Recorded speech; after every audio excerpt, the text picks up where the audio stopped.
A single forged signature. That's all it took to confuse an empire. In the final years of World War II, secret Allied forgers created orders so perfect they fooled Hitler's own generals, changing the course of history. But how far can truth bend before it finally breaks? April 1944, London. In a quiet brick building tucked between a bakery and an office for ration cards, a war within the war is unfolding. No bombers overhead, no sirens wailing. Yet inside, the pressure is as lethal as any front line. Intelligence officer Vincent Russo sits under a single lamp, surrounded by decoded German transmissions. Each message bears the clipped tone of the Wehrmacht: orders, supply requests, movements. But something feels off. The patterns don't align. Russo, a former newspaper editor from Boston turned intelligence analyst, has learned to sense inconsistencies the way a soldier senses an ambush. Over the past weeks, he's noticed something extraordinary. Entire German divisions appear to be questioning orders from Berlin. Commanders requesting clarification. Dispatchers reporting delays caused by duplicate directives. Every new intercept deepens the mystery. Germany's war machine, so rigid, so precise, seems to be stumbling over its own instructions. At first, Russo suspects a clever Allied intercept error. Maybe the signals are getting crossed. Maybe the British decoders in Bletchley Park have mixed cipher channels. But the pattern grows. A division near the Rhine receives two conflicting orders within 24 hours, both stamped with the Führer's signature. One commands them to advance, the other to hold position. Russo gathers the papers, spreading them across the table like pieces of a map. To any casual observer, they look genuine. The formatting, the seals, the language, all unmistakably German. Yet the contradictions are undeniable. Something, or someone, is manipulating the enemy from within. Then comes the twist no one expects. The deception isn't the work of German traitors. It's coming from the Allied side. The realization hits Russo like a sudden draft through a sealed room. Somewhere within the Allied intelligence network, a team is manufacturing counterfeit Nazi documents so precise they're fooling Hitler's own generals. The forgeries are not meant to steal money or art. They're designed to steal trust. By 1944, the physical war is visible everywhere. Allied bombers darken the skies over Europe. The beaches of France wait for the coming invasion. But the psychological war, the war of perception, fear, and misinformation, is just as fierce. Victory will depend not only on force, but on what the enemy believes to be true. Russo is briefed in a small room deep within the War Office. No uniforms, no insignias, only quiet voices and folders marked "Restricted." He learns the name whispered among intelligence circles, the Black Propaganda Unit. Its mission: create confusion within the Nazi command structure through falsified communication, forged documents, and counterfeit orders that look indistinguishable from the real thing. It's a concept born from earlier operations like Bodyguard, the vast deception effort preparing for D-Day. But this one goes deeper. Instead of misleading German intelligence about troop movements, this new campaign seeks to infect the German military's decision-making process from the inside out. Russo reads the briefing and feels a chill. The weapon isn't a rifle or a bomb, it's a piece of paper. A forged order with the right stamp can move armies, redirect supplies, even change the outcome of battles. Every stroke of ink has the potential to rewrite history. Inside the briefing, there's mention of a name: Julian Archer, a civilian specialist recently transferred from the United States. No rank, no uniform, but described as instrumental in document production. Russo doesn't know it yet, but Archer's meticulous hand will soon forge the most dangerous signature in the world. The reports confirm it. Hitler's name, reproduced perfectly by an Allied forger, is already circulating through the German command chain. The deception is working. Russo's assignment becomes clear: monitor intercepted German transmissions for signs that the forgeries are taking effect. Every mixed order, Every delayed response, every flicker of doubt in the enemy's voice is evidence of victory in this invisible front. Within days, he sees results. Confused German officers request authentication from Berlin. Units hesitate, awaiting verification. Supply convoys stall because conflicting orders overlap. The precision clockwork of the Reich begins to grind and skip. Still, Russo can't shake a feeling of unease. He has spent months analyzing enemy deceit, propaganda, false broadcasts, psychological manipulation. But now, he is part of the lie. Every success for the operation means more chaos behind enemy lines, more distrust between commanders and their men. It is a victory measured not in miles or medals, but in confusion. Outside the War Office, London moves as usual. Buses rumble, ration lines stretch, children play near bomb shelters. No one suspects that within a hidden basement, pens, inks, and papers are becoming as deadly as bullets. Russo records each intercepted reaction in his report logs. Disputed order. Signature confirmed. Operational delay noted. His entries are calm, detached. But behind them lies the reality of psychological warfare, the manipulation of the human mind as a battlefield. The more the Germans question their own orders, the deeper the Allies' deception penetrates. Soon, even loyal officers in Berlin begin to suspect each other. False directives redirect supplies meant for the Eastern Front. Ammunition disappears into warehouses that never existed. Whole divisions shift position for reasons they cannot explain. And it all begins here, in an office where one man spots a pattern that shouldn't exist. By the end of April 1944, Russo files his most important report yet. Multiple high-level command contradictions originating from authentic sources suggest the success of internal document falsification efforts. Enemy command integrity is compromised. The memo circulates quietly among Allied intelligence heads. No public recognition, no headlines, but behind the sealed doors of London, they know the psychological war has entered its most dangerous phase. The world's most destructive conflict will now hinge on something deceptively small, a forged signature, drawn in perfect imitation, turning Hitler's own authority into a weapon against him. And for Vincent Russo, it's the beginning of a war he cannot see, cannot touch, but one he will never escape. Before the war, Julian Archer spent his days beneath the soft lights of the Philadelphia Museum of Art. His hands hovered delicately over parchment centuries old, studying pigments, ink, and texture. He could tell the age of a document by the way the fibers curled at its edges. Truth, for him, was something you could hold up to the light and test with patience. Then came December 1941. The world shifted. Archer traded his white gloves for the coarse fabric of a government uniform. Like thousands of others, he volunteered not for glory, but for purpose. His country needed eyes that could see deception before it spread. At first, his assignments were routine, authenticating captured enemy papers, identifying forged Nazi intelligence reports. He treated each sheet like an artifact of human psychology, every signature a confession, every seal a reflection of fear and authority. But word of his precision traveled fast.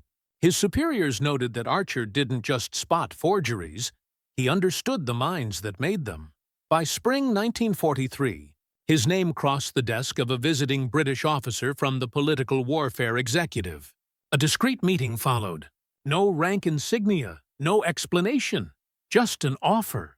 London has a special assignment, they told him. It involves your particular talent. Within weeks, Archer found himself stepping off a transport plane onto English soil, walking through the blacked-out streets of wartime London. Somewhere beneath these same streets, he would soon wage a war with ink instead of bullets. In a nondescript townhouse off Fitzrovia, he was led down narrow stairs into an underground chamber, humming with quiet intensity. Chemists analyzed pigments under magnifiers. Linguists debated sentence structure in hushed German. Stacks of seized paper lined the walls. official German stationery. Captured in North Africa, smuggled through Spain, even recovered from bombed-out supply depots. At the far end of the room stood a long oak table. On it lay hundreds of documents, each one bearing the unmistakable insignia of the Reich. Archer was told the truth. This was the Black Propaganda Unit, the covert branch of Allied intelligence responsible for manufacturing false Nazi documents designed to destabilize the German command. Their goal was not destruction, but disorientation. Archer's task was singular and terrifying: to become the perfect forger of the Führer's signature. He studied it the way a theologian studies sacred text. Each line of ink carried authority that could move entire armies. The slant of the pen, the pressure near the H, the flick at the end of each stroke, every detail mattered. He compared hundreds of authentic examples taken from diplomatic archives, analyzing them for rhythm rather than style. The more he studied, the more he realized. The signature wasn't just handwriting. It was psychology on paper, a symbol of power shaped by obsession. The irony was cruel. Archer had devoted his life to exposing forgery, yet now his survival, and that of countless soldiers, depended on perfecting one. Each time he placed his pen on the page, he felt a quiet betrayal of his own principles. He was using the tools of truth to manufacture lies. Weeks became months. He practiced until muscle memory replaced hesitation. He timed his strokes to match authentic velocity, replicating the microscopic ink spread caused by the Führer's favored pen. Every signature had to breathe authority. Anything less meant exposure, disaster, and possibly the loss of entire Allied operations. Archer began to live in two worlds, one of precision and one of illusion. By day, he forged documents so authentic they could survive the scrutiny of Gestapo analysts. By night, he dreamed of parchment that spoke to him, pages whispering questions he couldn't answer. At what point does imitation become creation? At what point does truth surrender to necessity? His colleagues nicknamed him the archivist, half in jest, half in awe. But behind the humor was unease. They all understood the stakes. One slip of the pen could cost hundreds of lives. Historical records show that in the same year, the Allies launched Operation Cornflakes, fake German newspapers printed by the British and airdropped into enemy territory. But Archer's assignment went beyond propaganda. His forgeries were not for the public eye. They were designed to infect the veins of German bureaucracy. To forge effectively, Archer had to think like his enemy. He studied Nazi administrative habits, memorized the formatting of internal directives, and even practiced mimicking the hurried tone of wartime orders. He learned that true deception required empathy, not sympathy for their cause, but an understanding of how they thought, how fear dictated every decision. That insight became his greatest weapon. Still, the deeper he went, the more the lines blurred. He started seeing phantom signatures where none existed. During meals, he caught himself analyzing the strokes of his own handwriting. Once, in a moment of fatigue, he signed his name Adolf by mistake on a personal note, then tore the paper to shreds before anyone could see. His commanding officer, Vincent Russo, now supervising the analytical side of the project, noticed the strain but said nothing. There was no room for hesitation in psychological warfare. The success of the D-Day deception would rely on this team's invisible war, one fought with paper, ink, and the relentless erosion of certainty. By the end of 1943, Archer's work reached a level of perfection that startled even British intelligence. Samples of his forged signatures were passed among senior officers. Each one declared genuine under ultraviolet inspection. One colonel reportedly whispered, "If this man decided to counterfeit our treasury, we'd never catch him." But Archer took no pride in that. He saw only risk. Each masterpiece he produced carried the possibility of discovery. If even one German analyst noticed the slightest inconsistency, the entire operation could unravel. Late one evening, After completing a batch of forged field orders for a panzer division, Archer sat alone, staring at his ink-stained fingers. He thought about the museum back home, about the quiet corridors filled with relics of civilizations long gone. Those artifacts had survived wars because they represented truth preserved. Now he was creating relics of truth inverted. He told himself it was necessary, that every false order might save Allied lives, that every forged signature might shorten the war. Yet deep inside, he wondered what kind of war this truly was. It was no longer a battle between nations. It was a battle for reality itself. And Julian Archer, once a man devoted to authenticity, had become the master of illusion. The war beneath London ran on silence. No battle cries, no explosions. Only the scratch of pens, the hum of ventilation, and the quiet tension of people who knew one wrong mark could undo months of work. Beneath the townhouse that served as the headquarters of the Black Propaganda Unit, Julian Archer and his small team operated like surgeons performing on the nerves of an empire. Their workshop was a maze of tables crowded with microscopes, magnifiers, ink bottles, and paper samples carefully labeled by source. Every sheet carried its own fingerprint: fiber density, watermark placement, ultraviolet reaction. To the untrained eye, it looked like chaos. To Archer, it was an orchestra of deception. The process began with paper. Forging orders on Allied stock would never pass inspection. The unit scoured Europe for authentic German stationery, commandeered from captured supply depots in Tunisia, intercepted shipments from Italy, and even rolls found floating in the wreckage of downed Luftwaffe transports. Each new batch was catalogued by its original printer mark and factory code. The next challenge was ink. German inks were chemically distinct: iron gall formulas blended with specific carbon ratios, giving a faint bluish hue when fresh. British chemists in the unit spent months reverse engineering these compositions, working late into nights with fumes thick in the air. One miscalculation could betray the forgery under ultraviolet analysis. Typewriters came next. The team collected models from every occupied territory: Olympia, Adler, and Continental machines, each modified with the exact type alignment and spacing used by different branches of the Wehrmacht. The alignment of a single letter, the angle of a comma, could mean the difference between a perfect deception and exposure. When new forgeries were required, the process unfolded like a ritual. Intelligence analysts gathered authentic documents, orders, field reports, memos, and studied their rhythm. German bureaucracy followed its own psychological rhythm, its sentences structured for authority, not clarity.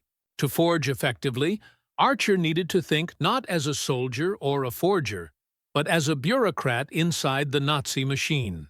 He often said, "We don't copy their documents. We copy their mindset." Every forged directive began with a question: what would Hitler believe to be the logical next order? To answer that, the team had to know the German High Command's thought patterns in real time, how they prioritized, how they feared, and how they reacted under pressure. Vincent Russo's intercepts fed this process. From his intelligence post, he supplied the team with decoded enemy chatter, revealing current movements, shortages, and rumors circulating among German officers. Archer used this information to shape the tone and urgency of his forgeries, ensuring each document fit perfectly into the evolving narrative of the German war effort. Historical archives later revealed that a similar psychological principle guided Operation Cornflakes, where Allied planes dropped counterfeit German postal bags filled with fake propaganda newspapers and letters onto railway lines. But Archer's mission reached further. Instead of fooling German civilians, his team targeted the command system itself. They created entire paper trails, sequences of forged orders, confirmations and follow-ups that built a believable chain of bureaucracy. Official stamps were replicated using molds cast from captured documents. Even the smell of the ink had to match. Since German officers sometimes checked authenticity by scent, every order bore Archer's greatest challenge: Hitler's signature. He had studied hundreds of genuine examples. Under magnification, the Führer's handwriting revealed his personality. Impatient, forceful, self-assured. Archer mimicked the pressure pattern so precisely that British officers sometimes failed to distinguish the real from the imitation. The method was mechanical and psychological. First, Archer warmed his wrist with repetitive strokes, matching the tempo of Hitler's own writing pace. Then, with a precise pen angle and rhythmic breath, he executed the signature in one continuous motion. No hesitation, no corrections. If he faltered, he destroyed the paper. Each failed attempt went straight into the incinerator. It took him 3 months to achieve what intelligence officers called functional perfection. His Hitler's signature could pass under the most rigorous forensic scrutiny of the WW2 time. But perfection carried a price. The work demanded absolute focus. The room's dim light, the acrid scent of chemicals, the constant tension, all began to blur time. Days passed without notice. Archer's world shrank to inches of paper and the curve of a pen stroke. He began to develop physical tics, a faint tremor in his left hand, a dry cough from chemical exposure. Yet he refused rest.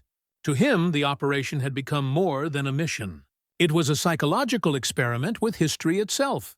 One document from August 1943 stands out, a set of forged field orders directing a German logistics unit to reroute ammunition shipments intended for the Eastern Front.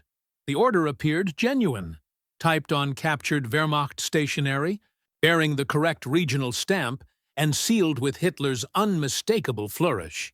Weeks later, reports confirmed that the shipment vanished into chaos, lost in a bureaucratic black hole created entirely by ink and paper. The team celebrated quietly, but Archer didn't join them. He sat alone at his desk, staring at his pen. "We didn't move supplies," he whispered once in his notes. "We moved belief." As his skill deepened, so did his unease. The operation thrived on precision, yet it demanded moral flexibility. Each forged document meant confusion for the enemy, but also fear, punishment, and suspicion among German ranks. Innocent clerks could be accused of treason. Officers could be demoted for obeying false orders. The human cost of deception was invisible, but Archer felt it pressing on his conscience. Still, the results were undeniable. By late 1943, Allied intelligence confirmed growing disorder within the German command structure. Entire units questioned their orders. Some refused movement until Berlin reconfirmed directives, wasting crucial days as the Allies advanced in Italy and prepared for France. The Black Propaganda Unit had succeeded beyond expectation. Its forgeries blended seamlessly into the rhythm of war, invisible yet devastating. And in a conflict where perception shaped destiny, the power to rewrite reality became a weapon more dangerous than steel. By winter, the operation had grown in scale. New specialists joined, linguists fluent in dialects of southern Germany, defectors who knew the slang used in official communications, even paper chemists from Oxford trained in cellulose dating. Every skill, every mind, served a single goal: make lies indistinguishable from truth. Archer began keeping meticulous logs of his experiments, entries noting paper thickness, humidity, and pressure distribution. Future historians would later describe these notes as a masterclass in the psychology of authenticity. But in 1944, they were simply another shield against failure. And failure was unthinkable. Each forged order sent into Germany passed through invisible hands: couriers, double agents, and resistance networks. Every mile it traveled increased the risk of exposure, yet none returned. Each one disappeared into the machinery of the Reich, swallowed by the very system it sought to corrupt. Julian Archer had succeeded in building a new kind of weapon, not of destruction, but of doubt. And in war, doubt could be fatal. Summer 1944. London was tense, its streets heavy with the weight of unspoken expectation. Everyone knew something vast was coming. Across the Channel, Thousands of ships and men prepared for the invasion that would decide the war. But far beneath the noise of tanks and troop trains, another kind of assault was underway, one that required no guns, no soldiers, and no uniforms. In a basement that smelled faintly of ink and cold metal, Julian Archer stood over a table covered with freshly stamped orders. Each sheet bore a forged Reich insignia, and, at the bottom, Hitler's signature, executed so perfectly that even the Führer himself might have accepted it without question. The operation was moving from creation to execution. The forgeries would no longer gather dust in locked drawers. They would now flow into the bloodstream of the enemy's command network. The phase was known simply as insertion, the most dangerous stage of psychological warfare. Vincent Russo, from his intelligence desk, coordinated the process with precision.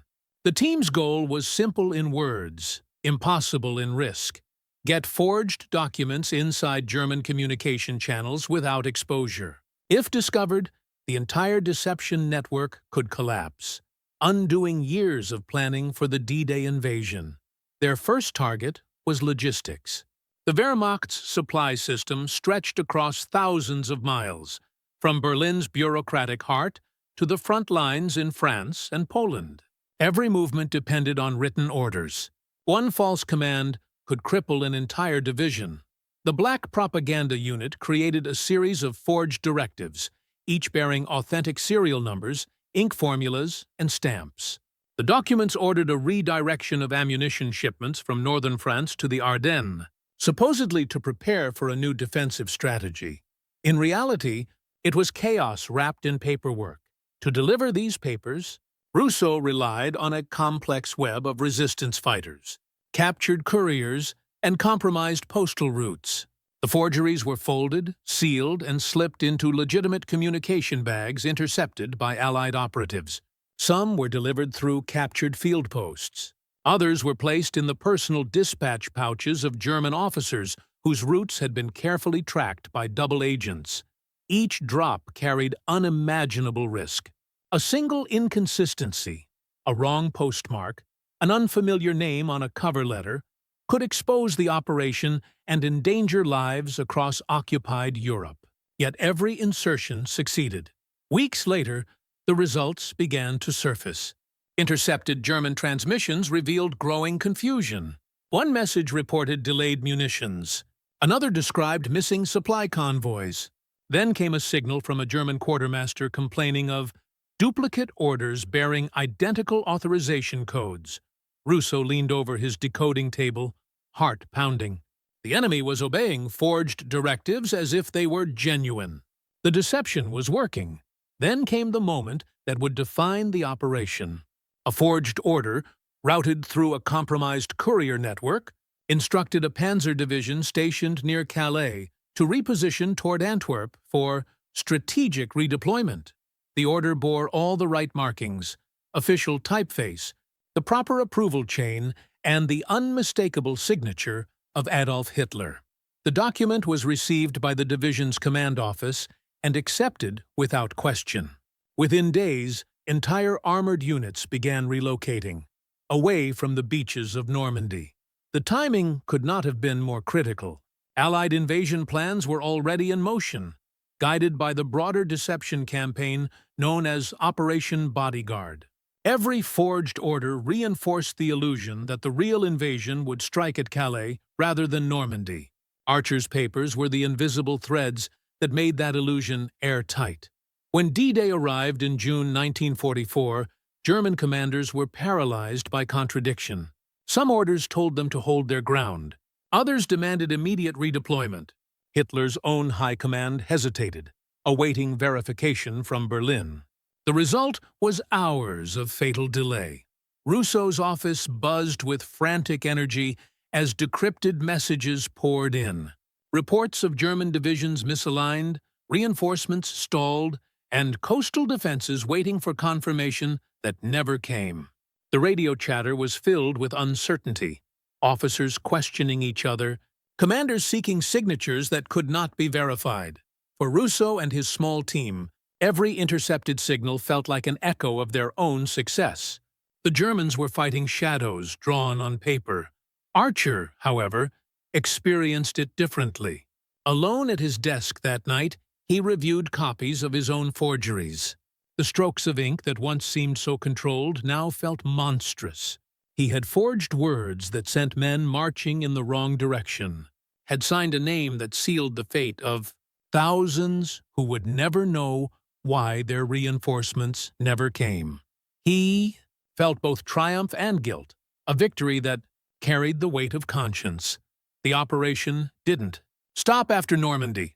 Encouraged by the results, the Allies expanded their deception efforts. New forged documents redirected fuel supplies, reassigned commanders, and even altered chain-of-command structures inside the Wehrmacht. Each success emboldened them further. But with every forged paper that slipped across enemy lines, the stakes rose. The Germans were beginning to suspect internal betrayal. Some officers were questioned, others quietly reassigned. A few disappeared entirely. The Allies' false documents were not just confusing the enemy, they were tearing at their trust. Russo noticed a disturbing pattern in the intercepted communications, paranoia spreading like wildfire through the German hierarchy. Commanders refused to act without triple confirmation from Berlin. Local officers stopped trusting messages from their own superiors. In a military system built on obedience, hesitation became deadly. And still, the Black Propaganda Unit pressed on. One evening in late July, Russo received a field report from a contact in France. The message was brief. Directive 50 acknowledged by German 15th Army. Redeployment proceeding as instructed. That single confirmation meant the operation had reached the highest echelons of German command. A forged directive, bearing Archer's imitation of Hitler's hand, had been accepted by generals defending the French coast. In the weeks that followed, the Allies stormed through Normandy. The confusion within the Wehrmacht gave the invaders time to secure the beachheads. No one outside the classified circles of London would ever know that a handful of forged documents had silently shaped the course of history. For Russo, it was validation of everything he had believed. That information, not just force, could win wars. For Archer, it was a different kind of realization. He had always thought his job was to trick the enemy, but now he understood the deeper truth. He had rewritten their perception of reality, and reality, once altered, could never fully return to what it was. The operation's first phase ended in triumph. The forgeries had entered the bloodstream of the Third Reich and spread uncertainty from Berlin to the front lines. The psychological weapon had worked, but victories in the shadows are never clean. For every success came the creeping fear of exposure. Every intercepted message might reveal not triumph, but discovery. As London celebrated the breakthrough in Normandy, Archer couldn't celebrate. His hands trembled when he lifted his pen. Somewhere deep inside, he sensed that this victory, so carefully built on deception, had set forces in motion that no one could fully control. He was right. The war of ink was about to turn on its creators. By the autumn of 1944, the war in Europe was shifting. The Allies had broken through in France and were pressing toward Germany. Yet, beneath the victories, a quieter, more fragile front was beginning to crack, the one inside the human mind. Inside the London basement of the Black Propaganda Unit, Julian Archer had stopped counting the number of forged signatures he'd produced. Each one looked flawless. Each one carried the same fatal weight. He had become so good at deception that even he could no longer tell where truth ended and imitation began. At night, he dreamed of endless pages, all blank, all waiting for his pen. He'd wake in a cold sweat, certain he'd forgotten to destroy a forgery. Sometimes he'd rush back to the workshop before dawn, rifling through discarded papers just to reassure himself that nothing had been left behind. His once steady hand now trembled when he worked. But he refused rest. He told himself that every signature mattered, that every forged order delayed the enemy one more day, saved one more life. Yet deep down, he began to sense that the lies were starting to consume the liars. The strain reached its breaking point in September 1944. A courier's intercepted letter from Frankfurt contained a disturbing detail. A German officer had questioned the authenticity of an order bearing Hitler's name. The officer, meticulous and suspicious, requested verification directly from Berlin. If Berlin cross-checked the directive, the entire operation risked exposure. The forgery chain could unravel, linking every false document back to its origin in London. Russo received the report late one evening. The air in the room turned heavy. They had built a weapon of deception so perfect that even they couldn't control its reach. Now, it might expose itself. The team moved into crisis mode. To protect the operation, they had to forge again. This time, not an order, but an authentication. Archer worked through the night, creating a new directive from a fictitious Berlin official, complete with matching letterhead and seals. The fake verification was rushed into the German mail system through a compromised intermediary. Hours felt like days. The team waited for intercepted confirmation that the deception had worked. At dawn, Russo received the transmission. Verification received. Order confirmed as genuine. The narrow escape came with a cost. Archer collapsed at his desk, his hands stained with ink. The operation had survived, but barely. From that moment, every forged document felt heavier, every line of ink more dangerous. The team began to understand that they were playing with forces beyond their control. Their forgeries were not just confusing the German military, they were warping the enemy's sense of order, trust, and even identity. German officers now questioned their own commands. Clerks double-checked every paper, terrified of acting on false orders. Loyalty itself was eroding from within. Archer saw reports of officers being demoted or arrested for mishandling official documents, men punished for obeying orders he had forged. It was victory through destruction of trust. He wrote in his private notes, "Deception is no longer a weapon. It has become an infection." The physical toll followed the psychological one. Archer's eyesight weakened from endless nights under dim lights. His fingers were permanently stained with black ink. Russo noticed the change. His once meticulous reports became fragmented, his tone more distant. Yet Russo understood. He too carried the same burden. Every intercept he decoded, every report he filed, reminded him of how fragile their success was. Intelligence was a mirror. It reflected back the same paranoia it observed. Compounding the strain was a new problem. German counterintelligence had begun its own deception campaign. Allied analysts intercepted fake German broadcasts filled with deliberate misinformation, clearly designed to mislead. The enemy had learned from the very tactics the Allies had perfected. It became a dangerous mirror game, each side trying to outlie the other, each wondering whether their next message was real or forged. Russo started doubting even his own intercepts. Some nights he sat staring at pages of decoded transmissions, unable to tell whether he was reading truth or reflection. The psychological war had turned inward. In October, a courier brought alarming intelligence. German command suspected that unauthorized directives were circulating under the Führer's name. Internal investigations had begun. The Gestapo believed there was a traitor in Berlin, someone inside Hitler's office. Ironically, that suspicion protected the real source. The Germans were searching for traitors among themselves, unaware that the real enemy was a pen thousands of miles away in London. Still, the weight of that knowledge was unbearable for Archer. He had become both artist and saboteur, a craftsman of lies so flawless that they reshaped reality itself. He stopped signing his own name on personal forms. Once, during a security audit, he refused to initial a document, quietly saying, "I've signed enough for a lifetime." Yet the operation demanded more.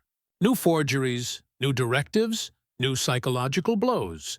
He worked through fatigue, through guilt, through the sense that he was slowly erasing the very truth he once valued. The records show that by late 1944, the Black Propaganda Unit had produced hundreds of falsified German orders, so many that their cumulative impact was impossible to measure. But the cracks in the system were visible. Supply shortages increased, reinforcements misrouted, commanders paralyzed by doubt, and within that success, Archer saw tragedy. The deeper they cut into the enemy's certainty, the more they lost their own. In a rare report to his superior, Russo summarized the state of the operation. Efficiency remains high, morale uncertain. Success has made men ghosts of themselves. It was the most accurate description of psychological warfare ever written, one that would never appear in history books. When the night was silent and London's streets above them slept, Archer sometimes imagined he could hear the scratching of other pens across Europe, German clerks signing, stamping, filing, men just like him, convinced they were serving truth. They were all trapped in the same illusion. The deception had succeeded, but now it demanded its price, not in blood, but in identity. For Archer and Russo, the line between victory and guilt had vanished entirely. And yet the war was far from over. The Allies were advancing, but the Germans were preparing one final counteroffensive. And soon, the forgers would face their most dangerous challenge yet, the moment when their lies would have to hold against the chaos of real combat. June 1944. Across the English Channel, the largest amphibious invasion in human history was about to begin. Thousands of ships floated under gray skies, their decks crowded with American, British, and Canadian soldiers. Every man carried a weapon, a prayer, and a silent hope that the intelligence guiding this operation was sound.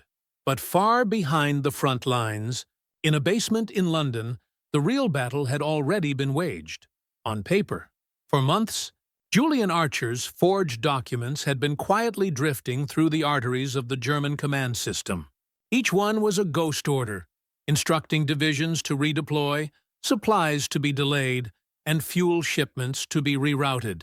None of it real, yet all of it believed. The result was a psychological masterpiece hidden inside a storm of chaos. In the final weeks before D-Day, the Black Propaganda Unit executed its most delicate wave of insertions. Their goal, reinforce the illusion that the Allies would invade Pas-de-Calais, not Normandy. The deception aligned perfectly with Operation Bodyguard, a vast Allied effort using fake radio traffic, phantom armies, and double agents to mislead the Germans. Archer's forged orders became the invisible glue that held that illusion together. One directive, typed on captured Wehrmacht stationery, reassigned key artillery regiments away from the Normandy coast toward Calais. Another delayed troop rotations scheduled to reinforce the beaches of Caen and Omaha. The documents bore all the hallmarks of legitimacy: official stamps, serial numbers, and, most importantly, Hitler's signature. No German officer dared to question an order signed by the Führer himself. In a system built on absolute obedience, a single signature carried the weight of divine command. When Russo intercepted the first German response confirming compliance, he realized the impossible had happened. The forgeries were now dictating the enemy's defense strategy. On June the 6th, as Allied ships broke through the surf and soldiers stormed the beaches, those false orders were already shaping the battlefield. Panzer divisions that could have counterattacked the landings remained positioned miles away, awaiting confirmation from Berlin. Communications between German coastal commanders were filled with hesitation and contradiction. One intercepted message read, "Awaiting clarification on Führer directive regarding northern defensive reorganization. No movement authorized until confirmation received." That single line of bureaucratic delay, rooted in a forgery, translated into precious hours of advantage for the Allies. As dawn turned to day and day to dusk, the Germans still believed Normandy was a diversion. By the time they realized it wasn't, the Allies had already secured a foothold. Russo spent that day in the intelligence office, listening to a steady flow of intercepted transmissions. He didn't hear gunfire, but he felt its echo in every message. Confusion, panic, frustration. The forgeries were working, but they also carried an emotional weight he hadn't expected. For every moment of triumph, he imagined the chaos on the other side. Officers arguing over impossible orders, soldiers waiting for reinforcements that never arrived, men dying in confusion, victims of the same deception that was now saving Allied lives. In London, Archer learned the results in fragments. His commanding officer read the reports aloud, how the German command structure had hesitated, how reinforcements had been delayed. The invasion's early hours, once feared to be catastrophic, had succeeded in part because of his work. For the first time, Archer felt both pride and fear collide inside him. His pen had shaped one of the greatest victories of the war. But, as the magnitude of that realization sank in, so did the cost. He began to wonder what kind of legacy his creation would leave behind. Could truth ever be rebuilt after being so deliberately dismantled? Could moral clarity survive when victory itself was built on illusion? A few weeks later, debrief reports confirmed what historians would later call the Normandy effect. The forged orders had amplified the deception of Operation Bodyguard, leading the German High Command to believe the real invasion would still come at Calais. Even after Allied troops were deep into France, German divisions remained stationed in the north, awaiting phantom threats that would never arrive. It was the ultimate proof of psychological warfare's power, to trap an entire army inside a false belief. For Archer, it was also the moment he realized how invisible his victory would be. There would be no medals, no headlines, no mention of the men who had forged Hitler's signature so precisely that it changed history. Their success would remain classified, sealed inside dusty files and nameless reports. Yet even in silence, the consequences rippled outward. German field commanders, unable to reconcile conflicting orders, began accusing each other of incompetence. Some refused to move troops without written confirmation. Others delayed decisions until Berlin responded, by which time it was too late. The Nazi war machine, once terrifying in its precision, now stumbled under the weight of its own confusion. Russo documented it all with clinical detail. He called it psychological fragmentation. But deep down, he understood the truth. It wasn't just the Germans who were breaking apart. He noticed the toll on his team, the sleepless nights, the growing paranoia. Archer's quiet confidence had turned into detachment. The other forgers avoided eye contact, afraid of the power in their own hands. The workshop felt less like a lab and more like a confessional. One night, Russo found Archer sitting alone at his desk, staring at a completed batch of forged directives. The ink was still wet. He didn't speak, but Russo saw something in his eyes, a kind of quiet dread, the realization that they had crossed a line that could never be uncrossed. The next morning, Archer wrote a short note in his private journal. "We won by erasing the truth," and in doing so, became part of the lie. Still, history moved forward. Normandy became the turning point of the war. The Allied advance accelerated, and German morale began to crumble. The deception had worked so effectively that even months later, German intelligence continued to suspect an invasion at Calais that would never come. Archer's forged documents were quietly archived, their originals destroyed, their purpose complete. But their echoes remained in the chaos they had unleashed. For the men who fought on the beaches, victory was measured in survival. For the men who fought beneath London, victory was measured in silence. In the grand scale of war, few would ever know that the tide of history had been nudged by a pen stroke, a forged name on a stolen page. The success of the deception marked the peak of the operation. But as the war moved toward its bloody conclusion, a new threat was emerging. German counterintelligence was waking up to the pattern. They were beginning to suspect that the truth itself had been rewritten. And for Archer and Russo, the war in the shadows was about to turn against them. Autumn 1944. The war was moving toward its brutal end, but inside the Reich, something new was taking shape. A quiet panic spreading through its highest ranks. Hitler's armies were losing ground, yet his generals now feared something far worse than defeat: betrayal from within. At first, it began as whispers. German officers questioning whether the Führer's orders were being intercepted, altered, or forged. Then came arrests, low-ranking clerks accused of mishandling directives, staff officers interrogated for document irregularities. It was the beginning of a witch hunt no one could control. And behind it all, unknowingly, stood Julian Archer's pen. The Allies' forgeries had reached a level of sophistication so precise that even German analysts inside Berlin could not trace the origin of the false orders. But one man began to notice a deeper pattern: a German counterintelligence officer named Friedrich Wolff. Wolff was not a typical Nazi official.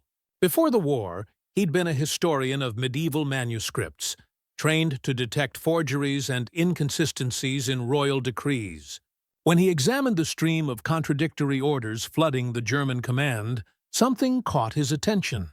Not in the handwriting, not in the ink, but in the strategy. Each forged directive displayed an understanding of German military psychology that felt unnervingly familiar. Whoever was behind them understood not just procedures, but fear. The forgeries exploited the hierarchy itself, using obedience as a weapon. Wolff concluded that the forger couldn't be a random traitor inside Berlin. The pattern was too refined, too deliberate. Someone, somewhere outside Germany, was studying them. He reported his suspicions to the Gestapo's intelligence division. Within weeks, Berlin was consumed by paranoia. Investigations swept through every department connected to Hitler's communications. Dozens of officers were questioned. None knew that the truth they were chasing lived in a basement thousands of miles away, in London. Meanwhile, in that very basement, the atmosphere had turned from triumph to dread. The Black Propaganda Unit was receiving alarming intercepts. German counterintelligence had officially classified the false order phenomenon as an internal subversion threat. A full-scale mole hunt was underway. Russo read the decrypted communications with cold disbelief. "They're looking for themselves," he whispered. The irony was cruel. The more the Germans searched for traitors, the deeper they tore into their own ranks, destroying trust faster than the Allies ever could.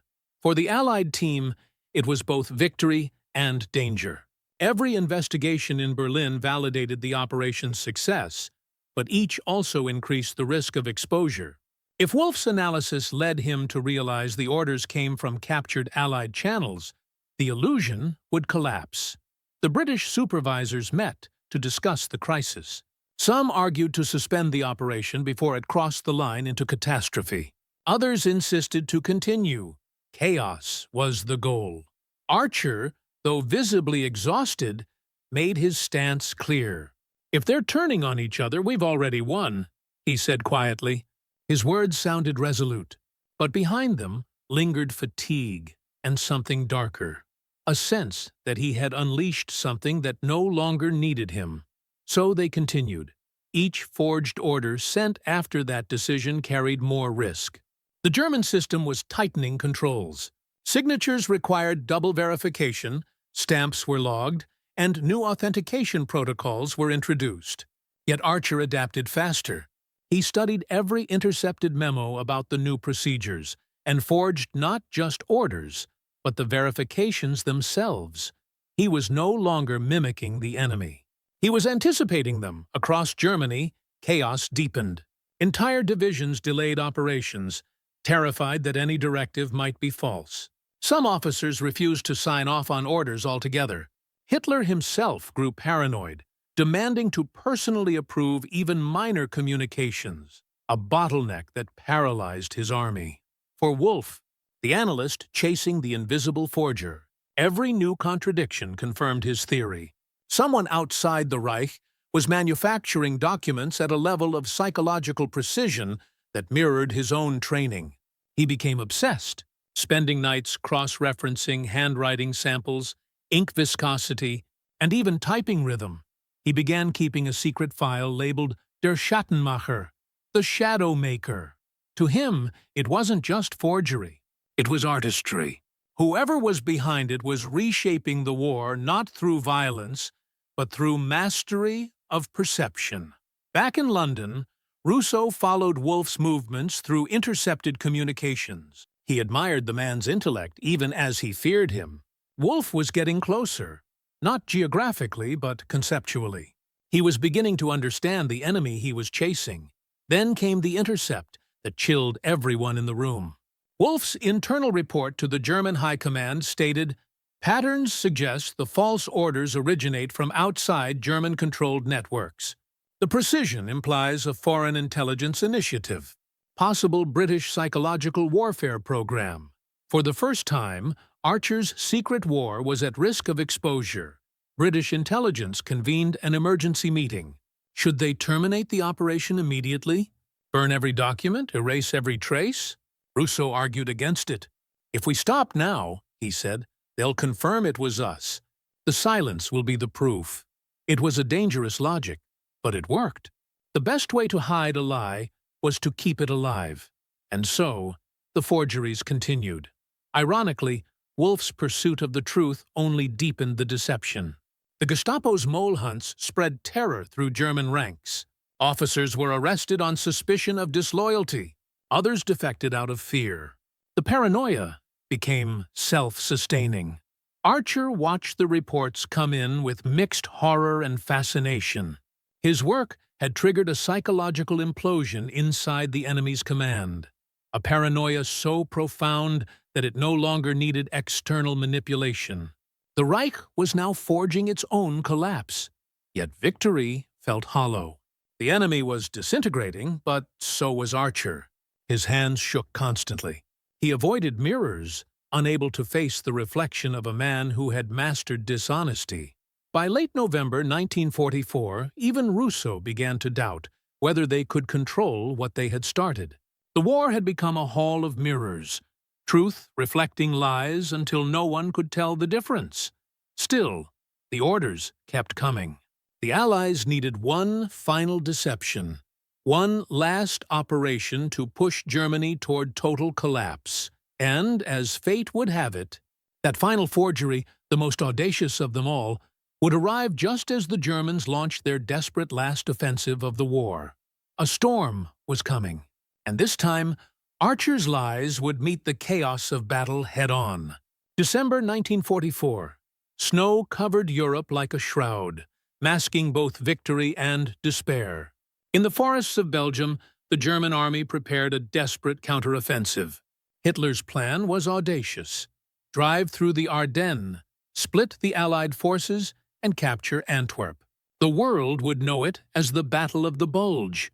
For the Allies, it came as a shock. Weeks of overconfidence had blinded them to the gathering storm. Now, the front was breaking, and the outcome of the war, so close to resolution, suddenly hung in the balance. Deep beneath London, the air in the Black Propaganda Unit was heavier than ever.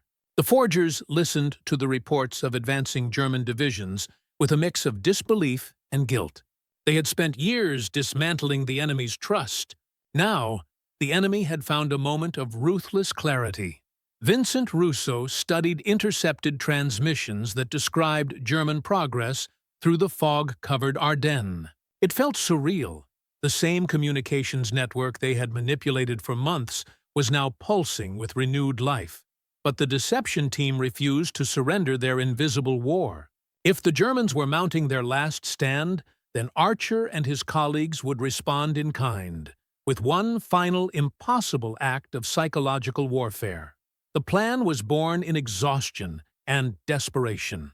A final forgery, one so bold that even the most suspicious German officer would accept it as genuine. Its purpose: to fracture the offensive from within. The idea came from Russo. He had intercepted a report detailing Germany's fuel shortages, an Achilles' heel that threatened the entire offensive. Their tanks could move only as far as their dwindling reserves allowed. If the Allies could exploit that weakness, even subtly, the German advance might collapse under its own weight. Archer listened in silence, his eyes fixed on the map spread before them. He understood what Russo was suggesting before the words were spoken. They wouldn't forge another order for troop movements or supply rerouting.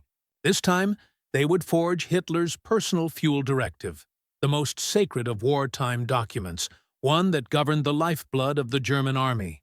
The risk was unimaginable. Every German fuel depot was on high alert. Any irregularity in these orders would be scrutinized by multiple commands. A single error could expose the entire operation, destroying years of deception. But the alternative was worse. Watching the Allies lose ground in a war they had nearly won. So Archer agreed. His voice was low, steady, final. This one will end it. The plan took shape in less than 2 days. Russo coordinated with Allied intercept units to monitor German communications and identify the right moment to introduce the forgery. Timing was everything. The document had to appear when confusion was at its peak, when the Germans were too desperate to question authority. Archer began his work in silence. His hands trembled slightly as he prepared the paper. Authentic Wehrmacht stationery taken from a captured convoy. The ink formula was mixed carefully to match the exact chemical composition used by the Reich's logistics division. He studied previous authentic directives, noting the phrasing, the punctuation, the order of signatures. Every detail mattered. Even the placement of the date, slightly off-center, had to mirror Hitler's personal habits. Then came the moment he had dreaded.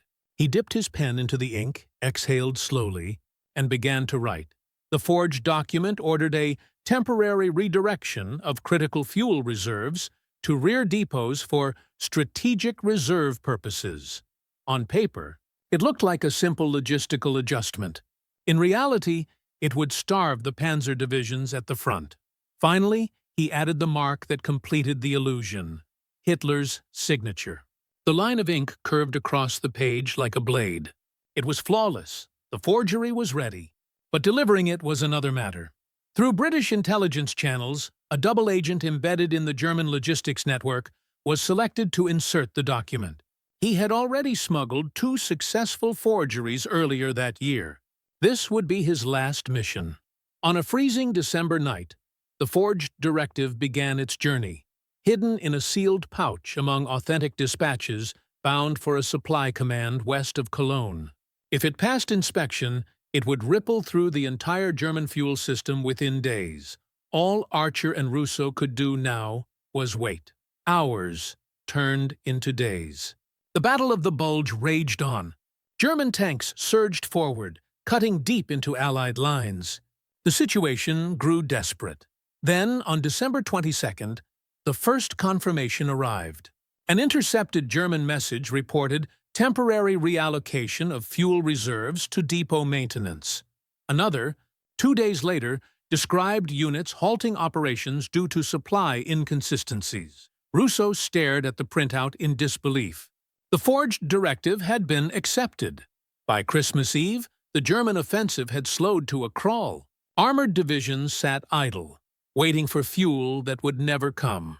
Commanders blamed miscommunication, weather, or sabotage. None suspected that the order had come from a forged signature created in a London basement. For Archer, the realization was both exhilarating and devastating. He had written words that reshaped a battle. His pen had achieved what armies could not.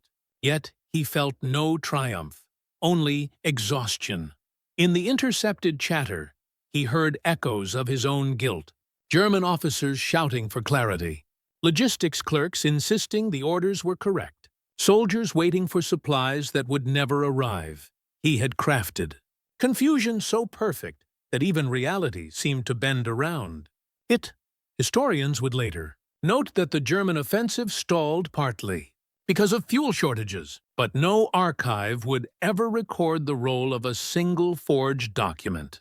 Archer's work, like the battle itself, vanished into the fog of war.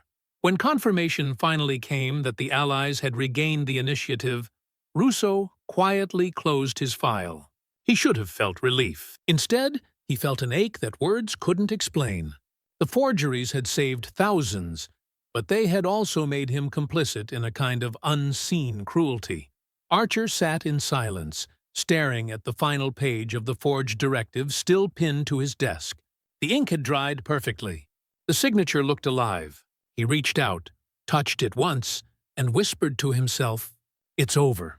But even as he said it, he knew it wasn't. The Germans were starting to trace patterns, to see the web of inconsistencies spreading through their communications. Somewhere in Berlin, Friedrich Wolf was still piecing together the puzzle. The forger's masterpiece had worked. The war had turned. But so had the tide of truth. From that point forward, Archer would never again know where his lies ended, and history began. He had just rewritten the final chapter of the war, with ink that no one would ever see. January 1945. The war's end was in sight, but inside the dim rooms of Allied intelligence, celebration felt distant. The forgers had done their job too well. Their web of deception had stretched so far into the heart of the German command that it began to tangle itself. Julian Archer sat in silence, surrounded by ashes. The incinerator in the corner burned steadily, feeding on the remnants of the very documents that had won the war. Sheets of paper vanished one by one. False orders, forged seals, counterfeit signatures, all dissolving into smoke and memory. It was the beginning of the end for the Black Propaganda Unit. The latest intercepts had confirmed the worst. The German analyst Friedrich Wolf, the same man who had noticed the pattern months earlier, had finally solved the riddle. His investigation concluded that the false orders did not originate from within the Reich, but from outside its borders. His words, recorded in a captured communication, were chillingly precise. "The enemy has mastered our psychology. We have been deceived by our own belief in authority." For Archer and Russo, those words were a death sentence for their operation. Almost overnight, the forgeries stopped working. German officers were now ordered to verify every directive directly through new security channels. Authentication protocols were implemented across every major command post. Documents once accepted without question were suddenly suspect. The flow of confusion that had crippled the Reich slowed, then stopped. The invisible weapon that had once turned armies against themselves had been disarmed. Russo received the official order to shut down the operation in mid-January. There were no speeches, no farewells, just a short memo stamped classified. Everything they had created had to be erased. No trace could remain. He stood beside Archer as they began to dismantle the workshop. The microscopes were packed away, the typewriters destroyed, the files shredded. The smell of burning paper filled the air. A quiet funeral for a secret that could never be told. Archer's eyes followed the flames. Each sheet that turned to ash carried a fragment of his identity. For 2 years, he had lived through those papers, shaping reality one forged line at a time. Now, his world, his war, was vanishing in front of him. He whispered, almost to himself, "It's strange to destroy the truth after creating so many lies."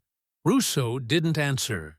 He was too busy sealing boxes marked for disposal, their contents destined for classified archives no one would ever open. The irony wasn't lost on either of them. They had built the perfect deception only to be undone by its success. The more effective their lies became, the more scrutiny they invited. Truth, in the end, had reasserted itself, not through morality, but through exhaustion. Yet even as the operation collapsed, its impact lingered. The intercepted reports still showed cracks in the German command structure. Officers no longer trusted their superiors. Verification delays persisted. The paranoia they had sown could not be erased with a single directive. The psychological damage would outlast the war itself. But for the men who had created it, there was no victory, only emptiness. Archer spent his final nights in London sitting alone by the furnace, feeding it page after page. Thousands of practice signatures, endless trials, variations of Hitler's name, all consumed by fire. He watched them burn with the detachment of a man erasing his own fingerprints from history. He had become what he once feared most, a forger who could no longer tell the difference between the real and the false. When the last page was gone, He looked down at his ink-stained hands and realized they were shaking uncontrollably. He had spent years perfecting control. Now, even that was slipping away. Russo noticed the change but said nothing. He was fighting his own quiet collapse. His mind replayed the intercepted messages, the decoded signals, the sounds of confusion that once felt like progress. Now they echoed like guilt. He began to wonder what history would remember. The men who stormed the beaches would be heroes. The pilots who dropped bombs would be honored. But what of the ones who fought with deception, whose victories could never be spoken, whose names could never be written? When the order came to destroy the master file, the comprehensive record of the entire forgery operation, Russo hesitated. It was a thick folder filled with data, correspondence, and reports. Years of work distilled into one classified document. He stood over the incinerator for a long time before finally letting it drop. The flames rose higher than usual, crackling as the paper curled and blackened. Inside, the secrets of an invisible war vanished. Every forged command, every counterfeit order, every detail of a deception that had shaped battles and saved lives. When it was over, there was nothing left but smoke and silence. Archer looked at Russo and said quietly, "We built something too perfect to survive." He wasn't wrong. The operation had reached the limits of what deception could achieve. It had proven that truth could be rewritten, but not indefinitely. In the months that followed, as Allied forces advanced into Germany and cities fell one by one, Archer's workshop remained empty. No trace of his work was left. The war he had fought would never appear in history books, never be discussed in post-war briefings. Only decades later, when fragments of the operation surfaced in declassified files, would historians piece together the existence of a team of forgers who had quietly altered the course of the war. But by then, Julian Archer would be long gone, a ghost of a man who had once forged the signature of history itself. For now, as 1945 dawned, he stood in that cold basement one last time. The ashes at his feet were gray and silent. He knew he would carry them for the rest of his life, invisible yet heavy. The war of deception was over. The truth had survived, but the men who defended it were forever changed. May 1945, the guns of Europe finally fell silent. Germany surrendered, and the war that had consumed continents came to its end. Crowds filled the streets of London and New York, waving flags and singing anthems. Victory had arrived. But for Julian Archer and Vincent Russo, victory felt like a faint echo in a distant room. In the official records, their contribution didn't exist. No medals, no public praise, not even acknowledgement of the operation that had quietly shaped battles and saved lives. Their war had been fought in secret, and would remain that way. When Archer received his discharge papers, they listed his service as Administrative Intelligence Support. No details, no references. The truth had been buried under the very kind of secrecy he had once helped build. He returned to Philadelphia in the autumn of 1945, stepping back into a world that looked unchanged but felt entirely foreign. The museum welcomed him back with polite smiles and quiet admiration for his service abroad. His old position awaited him: authenticator of manuscripts, verifier of historical truth. But the man who returned could no longer do the job. He would stare at ancient parchments under magnification and see only deception. The fibers of the paper looked like lies, the ink like traps waiting to be uncovered. Every document he studied carried the same question: what if this, too, was false? His colleagues saw a man of precision and calm, unaware that inside him, certainty had died. Archer's gift, the ability to distinguish genuine from counterfeit, had become his curse. After years of creating perfect illusions, he could no longer trust his own sense of authenticity. He began to notice small changes in himself. He spoke less, smiled rarely, avoided long conversations. In his quiet home, he filled notebooks with reflections, not about the art of forgery, but about the moral weight of truth. One entry read, "We lied to end a greater lie. But lies, once born, do not die. They live on in the silence of those who told them." Russo faced his own quiet reckoning. Back in Washington, he joined a newly formed intelligence division, but the same secrecy that had protected him during the war now trapped him. He couldn't speak about what he had done, not even to his family. Every time he was asked about his service, he simply said, "I worked in communications." He carried two truths, one public, one hidden. Over time, the hidden one began to define him. Years passed. The world moved on. Europe rebuilt. The Cold War began, and psychological warfare evolved into a permanent instrument of global strategy. But the men who had first wielded it were forgotten. In 1952, a quiet envelope arrived at Archer's home. Inside was a single letter embossed with a government seal. It was not an award, not a medal, but a commendation of classified service. The letter thanked him for extraordinary contributions to Allied operations and invited him to a private recognition ceremony in Washington. No public audience, no press, only a few senior officials in a quiet room. Russo was there too, older, heavier, his hair streaked with gray. They shook hands for the first time in 7 years. No words passed between them, only the silent understanding that they had both lived the same invisible history. At the ceremony, an official read a statement acknowledging certain classified intelligence operations that contributed significantly to the disruption of German command, coordination during the final phase of the European conflict. No names were mentioned, no specifics given. Yet Archer and Russo knew exactly what was being described. Afterward, Russo pulled Archer aside and said quietly, "We did our part." Archer nodded. Yes, but at what cost?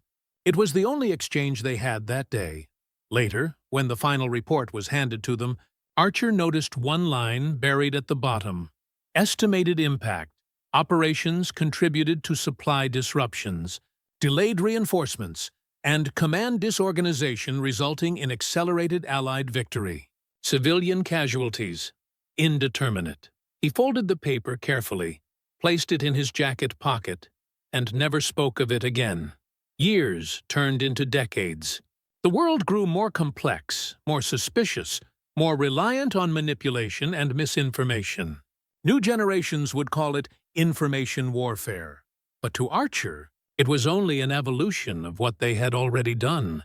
The same shadows, refined by time. In the 1970s, when intelligence archives began to declassify select wartime materials, historians stumbled upon fragments of the black propaganda operations. Memos, partial reports, destroyed signatures, hints of a larger program that had never officially existed.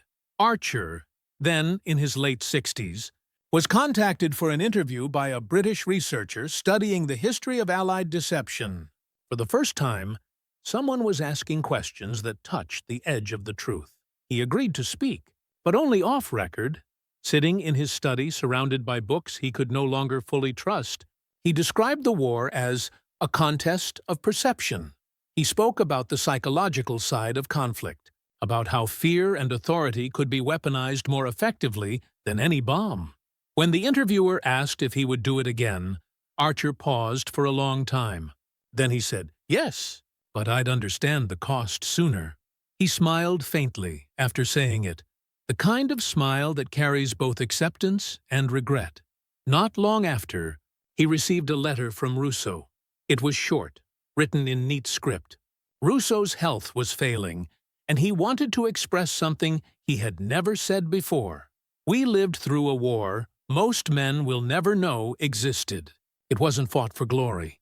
It was fought for time, to give others a few hours more to live, to win a battle they didn't know was being fought for them. I think that's worth something." Archer folded the letter, placed it beside his old commendation, and closed the drawer. He never replied. By the early 1980s, Julian Archer's name appeared in a small obituary column in the Philadelphia Inquirer. It mentioned his museum work, his wartime intelligence service, and his reputation as a quiet scholar. There was no mention of forgeries, no hint of the shadow war he had once led. His children found the government letter years later while sorting through his belongings. Only then did they begin to understand who their father truly was. Russo's obituary followed a few years later, brief, factual, almost identical in tone. 2 lives, 2 secrets, linked forever by the invisible threads of deception. For the world. The war had ended in 1945. For Archer and Russo, it never really did. Their battlefield had simply changed, from the front lines of Europe to the fragile terrain of memory, and long after the documents had burned, the weight of their necessary lies remained.